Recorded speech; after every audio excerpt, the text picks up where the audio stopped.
In this guide, I'm going to be showing you how to free up space for Elden Ring Tarnished Edition on Nintendo Switch 2. This is Miguel from JustBOZ, and before we get into this guide, make sure to like the video and subscribe to the channel with all notifications on for more content like this. It really does help out the channel and we'd greatly appreciate it. If you have any questions, just ask them down in the comment section below. I'm going to be doing my best to reply to every single comment down there.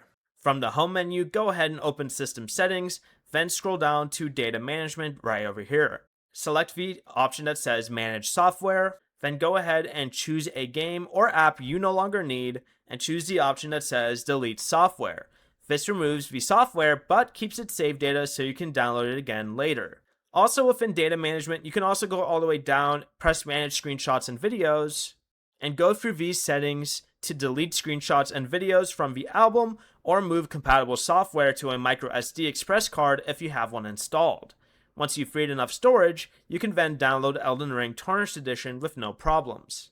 Before you leave, remember to like the video and subscribe to the channel with all notifications on for more content like this. It really does help out the channel and we'd greatly appreciate it. And if you did have any questions, just ask them down in the comment section below. I'm going to be doing my best to reply to every single comment down there. Peace.